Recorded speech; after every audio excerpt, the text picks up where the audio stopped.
Imagine for a moment, stepping out of the time machine. You're in a medieval tavern, Canterbury, say 1287.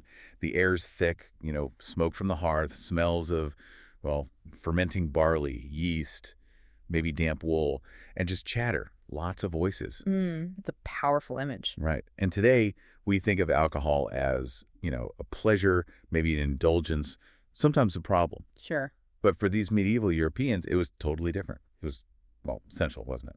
Absolutely essential. It's a really striking contrast. For them, drink was medicine. It was nutrition, currency even, and definitely the social glue holding communities together. Social glue, yeah. Yeah. What they drank, how they drank it. Yeah. It defined their whole world. It really did. And that's what we're doing today. We're taking a deep dive into medieval drinking culture. You want to unpack why getting drunk wasn't necessarily rebellion, but maybe participation. Sometimes, yeah, active participation. And why monks, of all people, became these master brewers. And what it really meant to be drunk back then in the so-called Dark Ages. Often unfairly called that. Right, so our goal is simple. Give you a shortcut to getting your head around this really complex, vital part of history. Okay, let's set the scene then. You wake up, medieval village. First thought isn't coffee, right? Definitely not coffee. It's small beer. Why? Yeah. What was the reality that made beer the go-to morning drink? You've hit the nail on the head there. The harsh reality, say 13th century, water was often lethal. Lethal? Yeah, I mean, wells, rivers. They were swimming with things like typhoid, dysentery, cholera, microscopic killers they couldn't see, drinking untreated water. You were basically playing Russian roulette with your life. Wow. So small beer, or you might hear it called table beer, it was the bedrock of survival. Why? Because brewing involved boiling the water. Kills the bugs. The boiling. Exactly. And then fermentation introduced yeasts. Good stuff, making it way, way safer than any local water source. It wasn't strong, mind you, maybe 2-3% alcohol. Weaker than most modern beers then. Oh, much weaker, but infinitely safer than water. That was the key thing. Safety first. Okay, so safety was paramount. But you also mentioned nutrition. It wasn't just about avoiding getting sick. No, absolutely not. It was critical for nutrition, too. Think about it. A peasant working the fields all day, burning huge amounts of calories. Right. Grueling work. Totally. A pint of this small beer gave you the energy of maybe a thick slice of bread. Plus, and this is crucial, B vitamins. B vitamins, why were they so important? They helped prevent really nasty deficiency diseases like scurvy, pellagra, things that could cripple you. So this beer, it was literally fuel. Fuel for the people working the land, keeping the whole system going. And it wasn't just the workers, was it? No, not at all. Kids as young as 5 would learn to sip it. Even nuns in convents got daily rations. They'd bless their cups before drinking what was, honestly, their lifeline. Blessing the beer. I love that. It shows how central it was. And the brewing process itself, malting the barley, boiling it up with whatever herbs they had, fermenting with wild yeasts.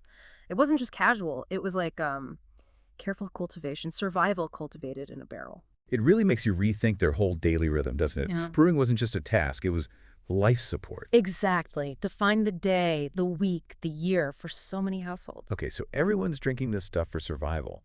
But then monasteries, places of piety, prayer, they become the great breweries, the centers of excellence.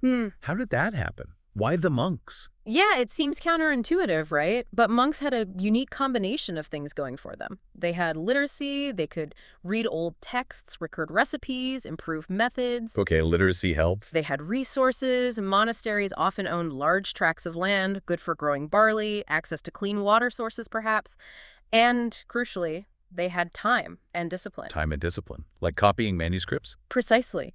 They approached brewing with that same kind of methodical precision, recording results, tweaking ingredients, and then there's this sort of theological loophole. A loophole. Go on. Well, during fasting periods, like Lent, the rules often forbade solid food, but liquids were generally okay.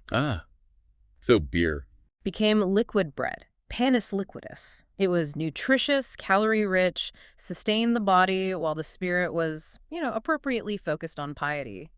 That is remarkably clever. Liquid bread. So they weren't just making one basic brew. Oh no, far from it. Orders like the Cistercians, the Benedictines, they became famous brewers. They developed different strengths. You'd have strong ales for guests or feast days. The good stuff. Exactly. Then a medium-strength beer for the monks' daily consumption.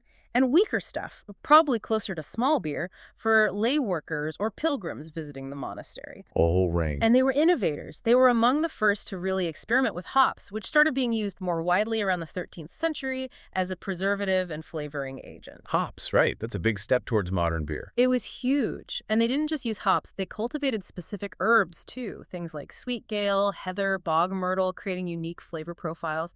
They were basically the world's first craft brewers with signature monastery blends. Wow. So like Trappist beers today. Yeah. That tradition goes way back. Directly back.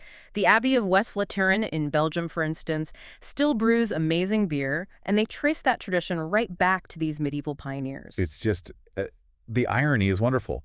Men sworn off worldly pleasures, creating some of the most enjoyable and vital drinks in Europe. It is a delightful paradox, isn't it? Okay, so we've seen the monastery breweries. Let's step outside now, into the public sphere. The medieval tavern, like the Three Crowns in London you mentioned. Smoke, noise. Yeah. What was its real function? More than just booze, surely. Oh, much more. The tavern was the absolute beating heart of the community. Think about it. No internet, no newspapers, no TV. Right, how did people find anything out? The tavern, it was the information superhighway of its day. Merchants would come through, share news from other towns, other countries even. Pilgrims would talk about their journeys. Locals exchanged gossip, news about harvests, local politics, royal decrees. Everything. So it's the news hub. Absolutely. And the physical space itself encouraged this. Often low ceilings, small windows maybe, a big central fireplace. It created a sense of intimacy. It helped break down, at least temporarily, some of those rigid social barriers. Everyone huddled together. It sounds like, well, almost democratic in a way. A Yeah. place where different people actually mixed and talked. In a sense, yes. And central to this whole scene was often the alewife. The alewife. Tell us about her. She wasn't just pulling pints. No way. Figures like Sarah mentioned in the sources, she was often a really powerful figure in the community. She'd mediate arguments, maybe lend small amounts of money, informal banking. She kept the whole social ecosystem of the tavern running smoothly. A community manager almost? You could say that. And her ale, usually brewed right there on the premises. Recipes passed down, mother to daughter, perhaps. The menu might be basic ale, maybe some wine. Occasionally a spirit like aquavite. Aquavite. Water of life. Right, distilled spirits were rarer and more expensive then. But the main thing the tavern served up wasn't just drink, it was connection, social connection, information, belonging. It was democracy in action, you could say, over a cup of ale. A powerful reminder that those needs connection, information, a sense of belonging. They're timeless, aren't they? Exactly. Century doesn't matter. Absolutely fundamental. Okay, so we've established everyone was drinking, kids, nuns, peasants, monks. But were they all drinking the same stuff? Or did your drink signal your status? Was there a kind of class divide in the cup? Oh, a huge divide. Drinking culture wasn't just reflecting the social hierarchy, it was actively reinforcing it. How so? Well, your average peasant, they're drinking the local small beer we talked about. Functional, necessary. Probably out of a simple clay mug or a wooden cup. It was about survival first. Pleasure, maybe a distant second. Okay, makes sense. What about the nobles? Ah, nobles. Completely different world. They're drinking expensive imported wines, maybe from Cyprus or Gascony, often spiced with incredibly costly things like cinnamon, cloves, stuff that cost a fortune. Spices worth more than a peasant earned in a year, probably. Easily. And they weren't drinking from clay mugs. Think silver goblets, gold, maybe even vessels made from exotic materials like rhinoceros horn. Rhinoceros horn. Uh, Seriously. yes, some believed it could detect or even neutralize poison. A real concern for the powerful back then. So what you drank, how you drank it, what you drank from, it was all a public performance of status. Absolutely. Noble drinking was incredibly ritualized. Formal toasts, specific ways of serving and being served. It all reflected political alliances, social standing, who was more important than whom. Even sharing a cup could be a powerful symbol of trust or allegiance. And the middle class, the merchants and artisans. They sort of carved out their own niche. They couldn't necessarily afford the fancy imported wines all the time, but they could certainly afford stronger, better quality ales than the peasants. Maybe some of the early spirits too. It was a way to show they were doing well, distinguishing themselves from the peasantry, but not quite reaching for aristocratic levels. And the church, where did they stand on all this? Obviously monks were brewing, but general consumption. The church had a bit of a balancing act. They condemned drunkenness, excess, gluttony, but they also recognized wine's sacred role in the Eucharist, in communion, so they tried to preach moderation, condemning the extremes at both ends, perhaps. Moderation in all things, Yeah. except maybe brewing for Lent. Chuckles slightly. Well, perhaps.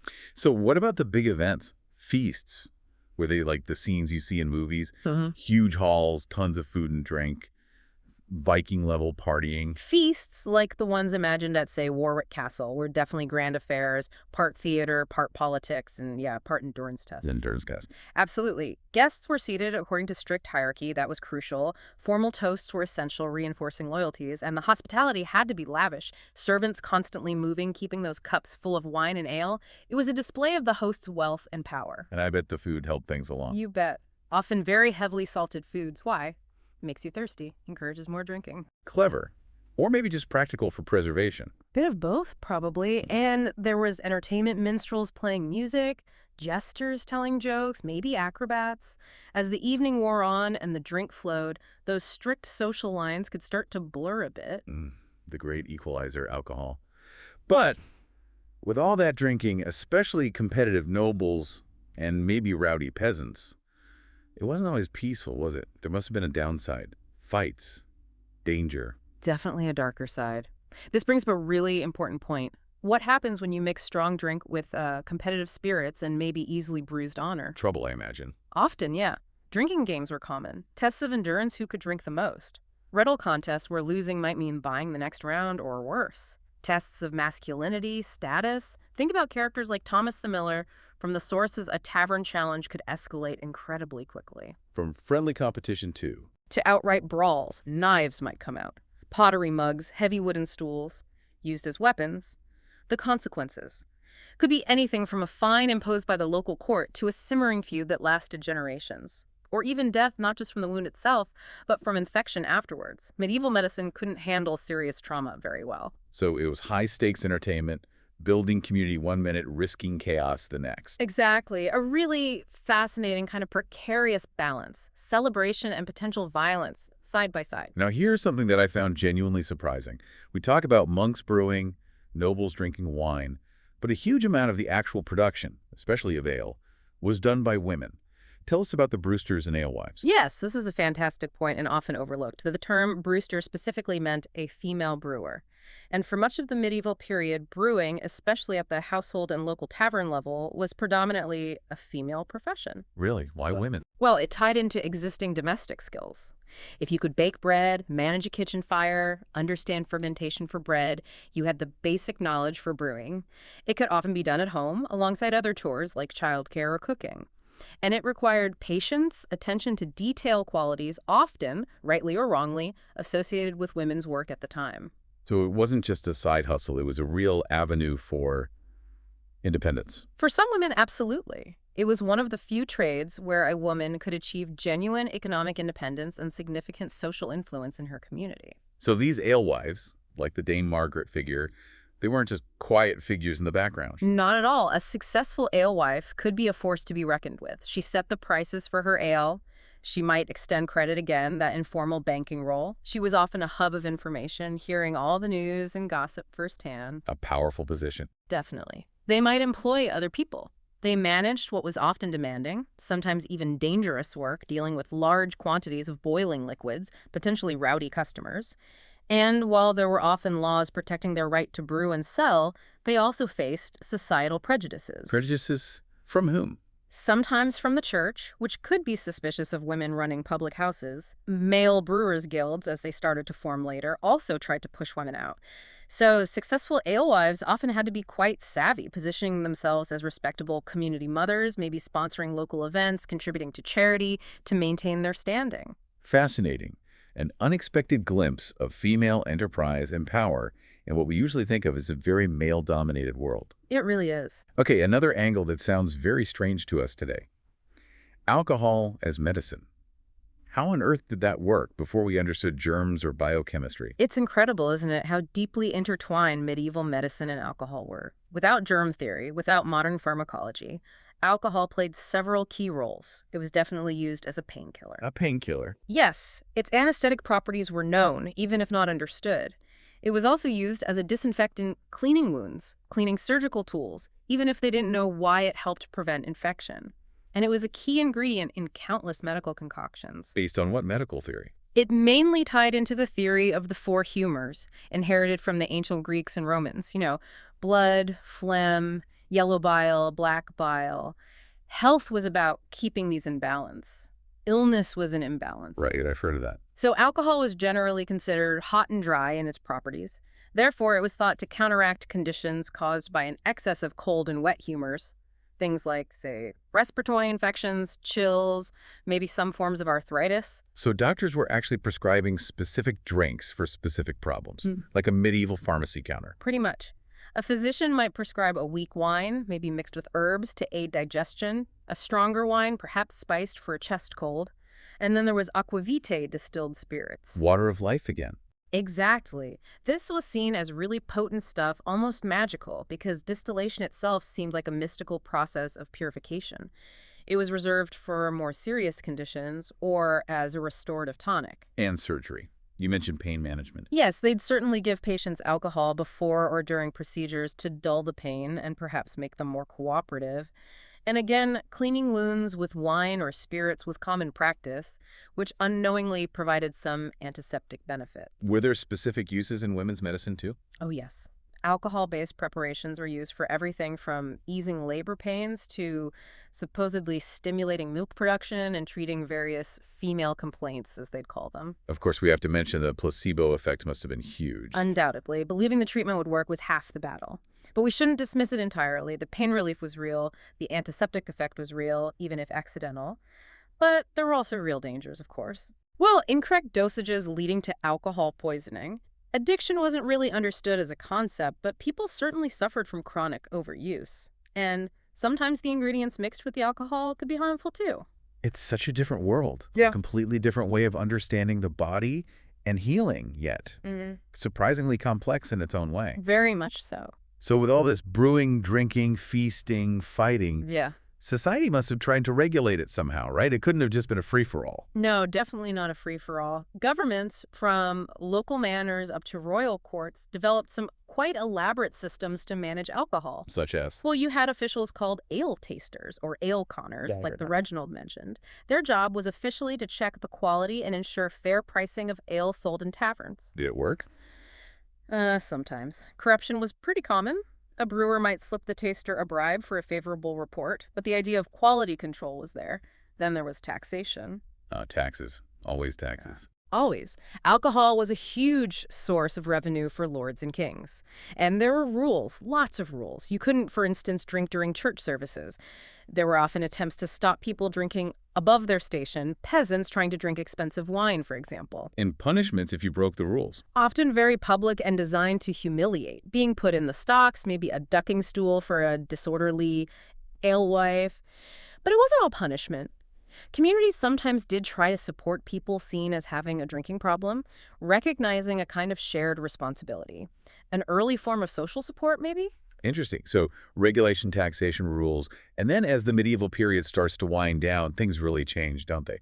Brother Thomas saw a Renaissance revolution. What was that? Yeah, the late medieval period, heading into the Renaissance. It saw massive shifts that completely transformed drinking culture, one of the biggest. The refinement and spread of distillation technology. Making spirits more common. Exactly. Brandy, whiskey, gin. These became much more widely available and, crucially, much stronger than traditional ales and wines. This was like a cultural earthquake. People could get drunk faster, more intensely than ever before. That must have changed things drastically. It really did. At the same time, you have expanding international trade, bringing in new types of drinks, more variety. Then comes the Protestant Reformation. How did that impact drinking? Well, it brought a new kind of moral scrutiny to bear on drinking in taverns, particularly in Protestant regions. Less tolerance for drunkenness, more emphasis on sobriety and hard work. And brewing itself changed. Yes. Commercial brewing started to become bigger, more organized, gradually displacing some of the household or small-scale tavern brewing, especially in cities. And cities were growing, leading to more anonymity in drinking, less community oversight than in a small village. And the medical uses started to fade. Slowly, yes. Yeah. The rise of scientific thinking, early chemistry, people started questioning the old humoral theories. They began to doubt whether alcohol was really the miracle cure it had been thought to be. So all these forces converging. We're basically watching the birth of modern drinking culture. That's a great way to put it. The shift from drinking primarily out of necessity for safety and nutrition towards drinking primarily for recreation, for pleasure, for intoxication itself. All the benefits and problems that brings. Precisely the enduring challenges we still grapple with today. Wow. What a journey. We've gone from small beer being literally life-saving water to monks perfecting craft brews, to taverns as community hubs, the class divide in cups, rowdy feasts, powerful alewives, alcohol as medicine, right up to the dawn of spirits and modern drinking habits. It covers so much ground, doesn't it? It really does. This deep dive shows how central alcohol was to pretty much every aspect of medieval social structure, economy, gender roles, health, community. It feels raw, essential. Absolutely. The age where necessity was the primary driver gave way to an age where recreation became more prominent. But the legacy of that earlier time is still with us. Well, think about modern pub culture, that idea of the pub as a community hub, direct descendant of the medieval tavern. The craft brewing explosion we see today, echoes of those monks experimenting with herbs and hops, and the constant debate we still have about alcohol, is it a social lubricant or a dangerous poison? Friend or foe? That duality has deep roots. So as we wrap up, what's the final thought we should leave our listeners with? Something to mull over. Maybe this.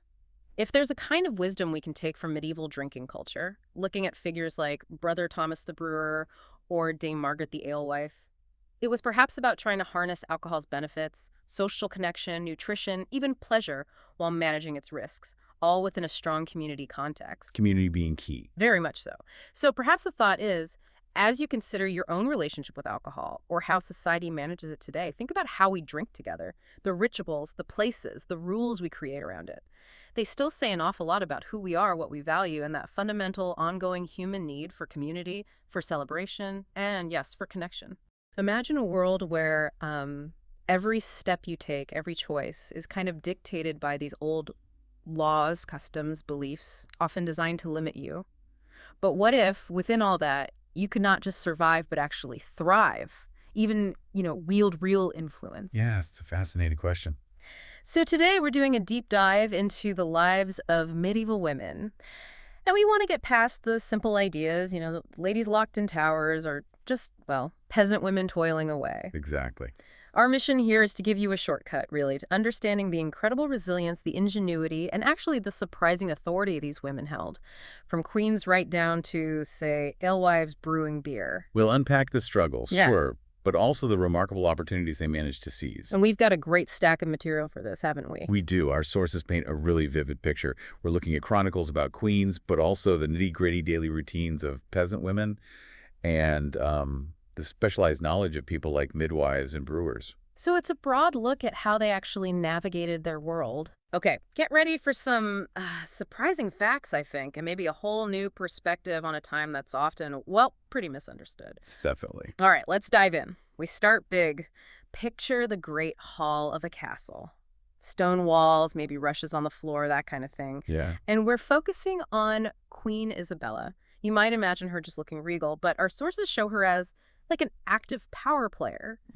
How did a queen actually wield influence in what was, let's face it, a very male-dominated world? Well, it's often in the details, Picture her hands resting firmly on the arms of her chair.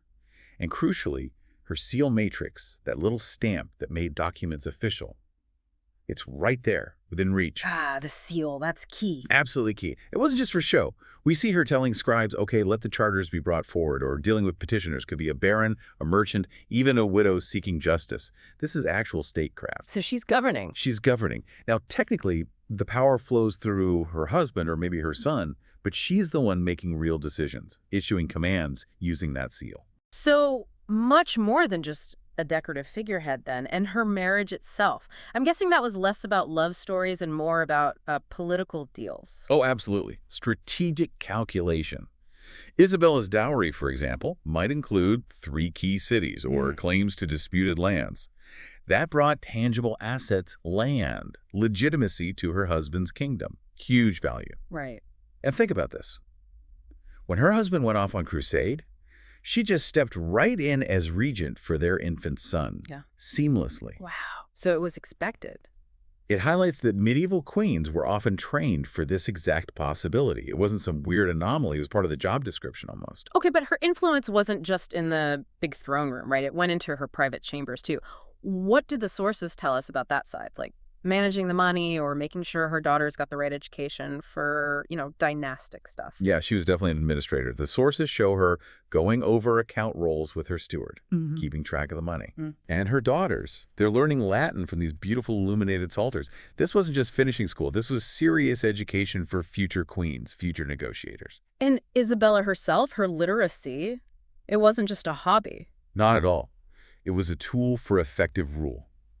There's this great example where she forgives half the Earl of Chester's debt, but in return, he owes military service. That's a strategic move. A calculated decision. Exactly. Yeah. And sometimes documented in her own hand. It shows real, practical engagement with governing. Okay, but here's where it gets really interesting for me. This tightrope she had to walk. Queens got their power from their connections to men, husbands, sons. But if they pushed it too hard, actually used that power boldly, they could face backlash, right? What kind of accusations did they deal with? Oh, significant pushback. You'd hear whispers or maybe even outright complaints. Things like she forgets her place or, blaming crop failures on her. A woman's rule brings God's displeasure. Oh. Even terms like petticoat government. It was a constant balancing act. So how did they manage that contradiction? Power, but not too much power. And then there's the ultimate vulnerability. Yeah. Childbirth. Isabella, for example, buried 2 infants. She would have remembered her own mother dying in childbirth, which actually caused a 3-year succession crisis, civil wars. You grief. Her body was the kingdom's body in a very real sense. Its strength, its fertility that determined the dynasty's survival. So the big insight here, medieval queens were way more than consorts. They were politicians, diplomats, administrators, actively shaping things. Absolutely. Balancing real authority against this sort of theoretical dependence. A constant negotiation. Okay, let's shift scenes. From the castle walls, let's turn to the abbey. Imagine dawn breaking over these, ancient stone walls. Peaceful, but structured. And inside, in the choir stalls, there are 43 women.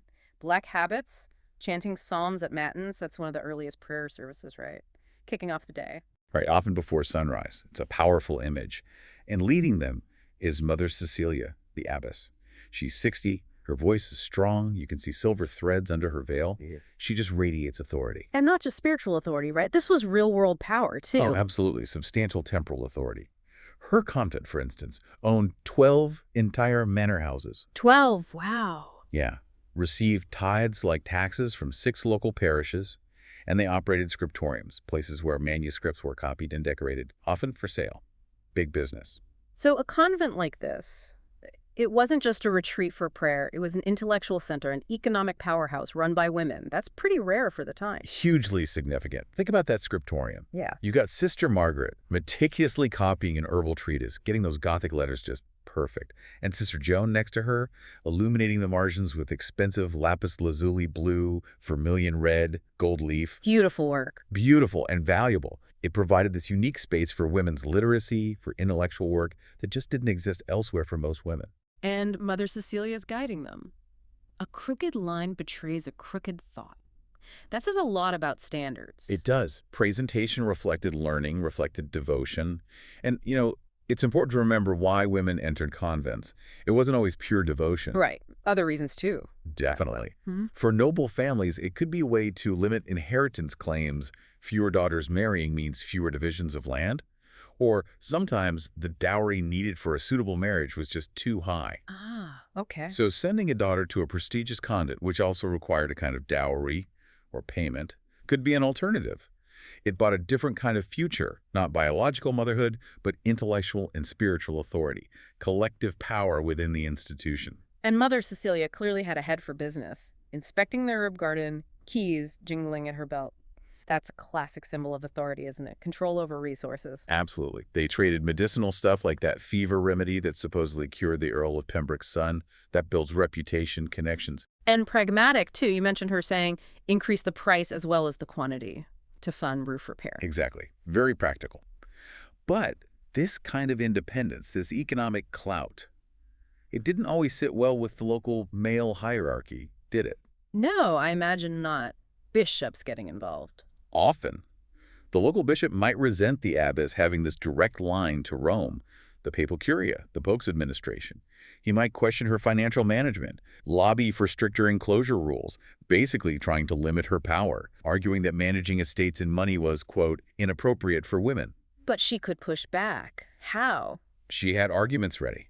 She'd point to their rule, the set of regulations governing the convent, arguing it permitted service through learning and charity. She'd ask these pointed questions. Where will the poor get medicine? Who's going to teach noble daughters to read scripture? Which monks have the time to copy the chronicles that preserve our history? Good points. And her arguments had weight. Centuries of precedent for powerful abbesses, substantial economic resources rivaling many barons in those connections, right up to the royal court and Rome itself. So the insight here is that convents offered this genuine alternative path, trading family life for institutional power, intellectual life. A different kind of authority, a different kind of contribution, hugely important. Okay, so we've seen Queen Isabella navigating power politics, Mother Cecilia wielding economic might in her world. But what about the baseline rules, the legal stuff that affected every woman, from the queen down to the peasant? Let's take a moment to unpack that legal landscape. Yeah, it's crucial context. And it is complex. The absolute foundational legal idea, particularly in England, was coverture. Coverture sounds covering. It kind of was. Basically, when a woman married, her legal identity was seen as merging with her husband's. She became a covered woman. Well, theoretically, she couldn't own property in her own name, she couldn't sign contracts, couldn't sue or be sued in court without his permission. Her legal existence was sort of subsumed into his. That sounds incredibly restrictive. On paper, yes. But here's the paradox, the really interesting bit. This rigid patriarchal theory existed alongside all sorts of flexible, practical adaptations. Daily life just demanded it. Okay, so it wasn't quite as...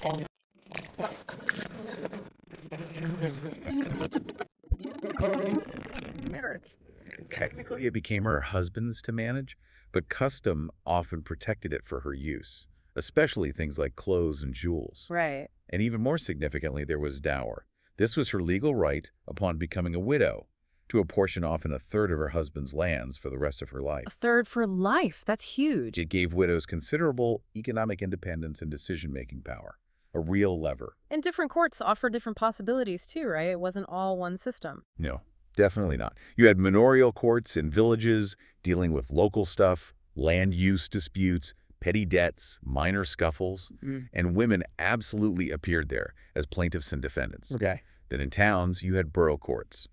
These often recognized women's rights and trade more explicitly. They might allow a woman to trade as a feme sole, like a single woman, legally speaking, even if she was married, especially if her husband wasn't involved in her business. Interesting. So businesswomen had some leeway. And then there were the ecclesiastical courts, the church courts. They handled marriage cases, divorces, or annulments more likely, moral issues. These courts could offer women a place to challenge an arranged marriage or defend their reputation against slander. Just summing up the legal bit, a framework designed to limit women, but full of practical workarounds and opportunities for agency. That's it, exactly. Theory and practice were often quite different. Women found ways to operate within the system. Okay, let's shift again. From the courts to the fields and the hearth. It's way before dawn. The cockerel crows, maybe before the monks are even up for lauds, their earliest prayers. And Margot gets up. She's sleeping on maybe a straw mattress in a small cottage, sharing the room with her husband, 3 kids, maybe a couple of chickens, even the family pig nearby. Yeah, close quarters. You can almost smell it, wood smoke, maybe damp wool, the faint smell of the small beer everyone drank. And her first job is stirring the embers in the hearth, warming up yesterday's pottage like a stew. Her day started incredibly early. It had to. This routine just screams the sheer demands on peasant women. Margot's got bread to bake later, animals to feed right now, and most urgently today, it's harvest time. The grain needs to come in before bad weather hits. And the Lord comes first, right? Always. They first had to work the Lord's own fields, the land, as part of their rent or obligation. Only after that could they get to their own family's scattered strips of land.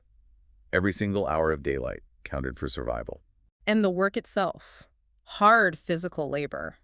Margot and her eldest daughter Agnes grabbing their sickles. The sources talk about the village women working together almost like a dance, cutting the stalks, gathering them, binding the sheaves. Efficient, practiced, they'd have their rough wool skirts, their kirtles, hiked up for movement, linen caps on their heads to keep the sun and chaff off. And that detail about gleaning, picking up the leftover stalks after the main harvest is done, that sounds small, but it wasn't, was it? No, critically important. Margot's practiced eye, scanning the stubble, she could maybe gather enough fallen grain over a few days to add, say, 2 weeks' worth of flour to the family's winter stores. That's the difference between hunger and survival. Wow. And all this under the eye of the Reeve, the Lord's supervisor. Yep, he's there, maybe with his tally stick, making sure everyone puts in their required labor days for the Lord. It's that whole system of manorialism, the bargain. You live on the Lord's land, you owe him work maybe 30 days a year plus rent, maybe fees for using his mill, or a fine if your daughter married someone from outside the manor. It sounds incredibly restrictive, and it was. But, and this is the key point, within these tight constraints, women like Margot wielded real authority in their own sphere. How so? Well, her husband, Walter, might be the one dealing with selling grain at market, but Margot's managing the entire household economy. She decides which pig gets slaughtered when, what vegetables get preserved for winter, which seeds are saved for next year's planting. Crucial decision. And her skills. Brewing the small beer, baking the bread, spinning wool into thread, knowing about herbs for simple illnesses. She was indispensable, really. Totally indispensable. To her family and to the village community, those informal networks you mentioned, women sharing gossip during a break in the fields. Yeah, but also vital information. This herb helps with childbirth. There's a sickness affecting cattle over in the next village. Found a good spot for digging pottery clay. Practical knowledge sharing. Exactly. And spinning wasn't just about making clothes. That wool could be woven into cloth to sell for actual coin. Coin needed for the hearth tax, maybe for a new tool, for salt. It was an economic asset, and honestly, a real craft achievement, too. And being at the center of things, like when it's her turn at the communal village oven baking bread for a dozen families, that puts her right in the hub of the social network. Precisely. So the insight. Peasant women like Margot lived right at that crossroads of vulnerability and resilience. Their skills, their knowledge, their management made them essential partners. They found their agency through mastery, through being indispensable, rather than outright rebellion. Now let's imagine another scene. The Abbey bell is ringing for Matins, the early service. But then urgent knocking on a door. It's Dame Alice. She's been a midwife for 30 years. She knows that sound, that desperate voice. The baby won't turn. Right. High stakes immediately. Alice grabs her leather satchel. What's inside tells a story. Clean linen, dried herbs with specific properties, maybe some blessed stones for comfort or protection, a special knife just for cutting the umbilical cord. And her birthing stool. And her prized wooden birthing stool. Carved by her husband years ago, the grooves worn smooth from countless births. This is her toolkit, built on experience. So she arrives at, say, a merchant's house. It's dim, candlelight. The woman, Mathilde, is in labor, surrounded by her female relatives. Maybe the air smells of rosemary and rue, herbs burned for purification. A very female space. Alice makes a calm assessment, but the news is bad. The baby is crosswise, a transverse lie. Extremely dangerous. How does a medieval midwife even handle that? There are no surgeons on call, no C-sections. What could she do? This is where her decades of expertise kick in. Knowledge passed down from her own mentors, refined over countless deliveries. She knew techniques, hands-on techniques for trying to gently turn a breech baby or ease a difficult birth. This wasn't book learning. It was embodied knowledge. So physically trying to reposition the baby. Yes. Knowing the anatomy from touch and experience. Positioning Mathilde on that birthing stool to use gravity.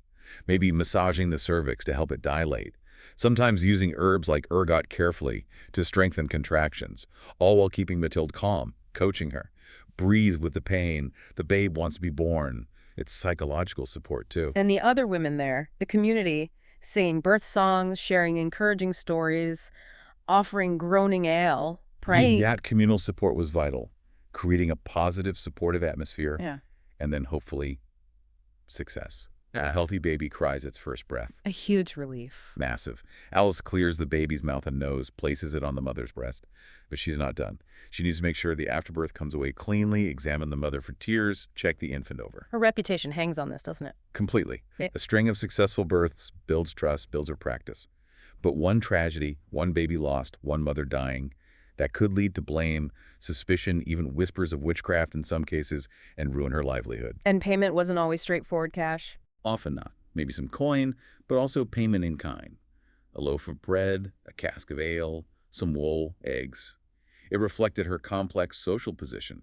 She'd keep a mental ledger of who owed what. So this really highlights attention, doesn't it? Midwifery was this domain of female expertise based on practical, embodied knowledge. In a world where increasingly male physicians in universities were trying to claim authority over medicine, often dismissing traditional practices. And that line between respected folk healer and suspected sorceress could be blurry, influenced by things like bad harvests, political anxieties, local rivalries. Exactly. Alice's success depended on her skill, yes, but also on carefully navigating these treacherous currents of community politics and religious orthodoxy. It was a high-wire act. This brings up the whole issue of faith, morality, reputation. How did religion shape women's lives more broadly, especially around these moments of vulnerability or power? Well, medieval Christianity had this inherent tension for women. The Eve-Mary dichotomy, it's sometimes called. Eve, the temptress. Mary, the pure vessel. Oh, exactly. So women were seen simultaneously as potentially dangerous, heirs to Eve's sin, and as capable of great piety and purity, like the Virgin Mary. This framework colored everything. And church sermons would reinforce this, using stories of saints. Absolutely. Stories of female saints were very popular. St. Catherine, known for her scholarly debates, might inspire learned women. St. Margaret was the patron saint of childbirth, hugely important for figures like Alice and the women she served. Local saints, too. Oh yeah, local saint cults could spring up, making a particular shrine a pilgrimage destination, which in turn created economic opportunities for the area. And pilgrimages themselves, women were involved in those. Heavily involved, often traveling in groups for safety. They'd go seeking cures for infertility, for difficult pregnancies, for sick children, or maybe giving thanks for a safe delivery. Think of Chaucer's Wife of Bath, off on her pilgrimages. Right, she gets around. Her fictional journey reflects something real. These trips were spiritual quests, yes, but also social adventures, opportunities for trade, for networking, spreading news and goods. But devotion had its dangers, too. You mentioned witchcraft accusations earlier in relation to the midwife. Yes, that was the dark side. Accusations often targeted women whose knowledge or influence seemed unusual. Healers whose cures seemed too effective, women who made prophetic claims, or just women who lived independently and didn't fit the expected norms. And that line between acceptable folk practice and suspected sorcery was shifting, unpredictable. Very unpredictable. It could be influenced by a bad harvest, a political feud, anxieties about heresy. Anything that unsettled the community could make people look for scapegoats, and women on the margins were vulnerable. Mystics, healers. They walk a real knife's edge between being venerated and being persecuted. So religious belief provided frameworks, opportunities, saints to aspire to, but also constraints and dangers. Women had to learn how to perform piety correctly. You could say that. Expressing agency often meant doing it within carefully calibrated performances of acceptable religious behavior. Orthodoxy was safety. Okay, for our final deep dive, let's head to the brew house.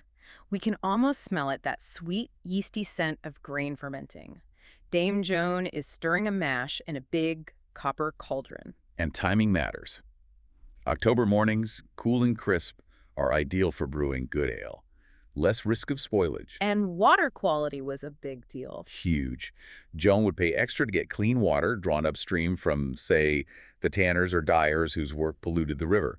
Clean water made clean-tasting ale. And it was often a family affair. Very often. Her daughter Sarah might be tending the fire under the cauldron, keeping the temperature just right. Her son William hauling the heavy sacks of malted grain. But the core expertise, that was Joan's. Because brewing was women's work back then, right? Mostly. Overwhelmingly. The terms themselves, alewife, brewster, are feminine. It's because it required this specific combination of skills, the right equipment often passed down, and crucially the time at home to monitor the long fermentation process. Men were usually busy with other trades or field work. And we're not just talking strong ale for the tavern. Small beer was essential. Absolutely essential. We need to think of it as liquid bread. It was a vital source of nutrition and, importantly, safer hydration than often polluted water. It had a low alcohol content, so everyone, even children, drank it daily. So Joan's expertise, it wasn't just random stirring. She knew her stuff. Oh, deeply. She understood grain, fermentation, judging quality by taste and smell at every stage, constant monitoring, and her yeast. She'd keep her living starter culture, this mix of live yeast organisms going in a special clay crock, feeding it maybe a bit of honey or wort. Bet a sourdough starter today. Exactly like that. It was a biological treasure, often passed down from mother to daughter. Losing your yeast culture was a disaster. It could take weeks to get a good one going again. Wow. And the process itself, judging temperature by touch, smell, tasting, adding herbs maybe? Yes, different herbs like horehound or ground ivy or bog myrtle could be added for flavor, preservation, or purported medicinal properties. It was a real craft. And she's running a business. Customers dropping by. Regulars, yeah. The local mason paying in coin, the carpenter maybe trading some repair work for his ale, a widow bartering eggs or butter. And she's keeping track of all this without writing. That's what's amazing. She can't write, but she has this incredibly precise mental ledger. She knows exactly who owes what, every transaction, every debt, every credit. She's pricing her ale based on grain costs, fuel for the fire, her labor, adjusting slightly if the market changes. Sharp business sense. But then comes the inspection. Ah, yes, the ale taster, an official appointed by the town authorities. He arrives with his official measuring jugs and maybe other testing kit. What's he checking for? Strength, is it too weak? Purity, any off flavors, is it cloudy? Measure, is she selling full pints or quarts?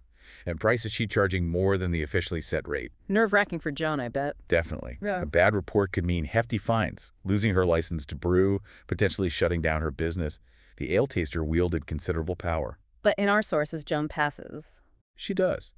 Acceptable quality, proper measures is the verdict. Maybe just a caution about her price, because wheat costs had dropped recently. So what an insight into female entrepreneurship. Alewives demonstrating real economic independence, business smarts. Exactly. Navigating regulations, managing resources, dealing with market forces, all while providing something essential for the community. They were businesswomen, plain and simple. Wow. Okay, so we've really journeyed across the spectrum, haven't we? From Queen Isabella in her court to Mother Cecilia in the convent, Margot in the fields, Alice in the birthing room, Joan in the brew house. What really stands out, I think, is how every single one of these women, no matter her social standing, was constantly negotiating, working within a world that had all these limitations baked in, yet finding ways to exert real influence, to contribute things that were absolutely indispensable to their communities. Yeah, they were definitely not just passive figures waiting for history to happen to them like some simplistic narratives suggest. They were active, intelligent, often really powerful agents in their own right. Keeping society running, shaping politics, preserving knowledge, literally nurturing life itself. Exactly. So hopefully you listening have gained a richer, maybe more nuanced understanding of medieval women's lives. It's a great example of how much more there is to discover beyond the sort of common perceptions. Definitely. Which leads to a final thought. What does all this mean for us today? Well, if we think about how absolutely central these women were, their skills, their management, their knowledge to the actual survival and functioning of medieval society, it makes you wonder, doesn't it? How so? What often overlooked or maybe undervalued skills and contributions are women making now in our world that are just as indispensable? What knowledge, what skills, what networks do we maybe take for granted today that, in another time would have clearly represented immense life-sustaining power? That's something to mull over, isn't it? Maybe something to notice anew in your own world. Worth thinking about. Absolutely. Well, thanks for joining us on this deep dive.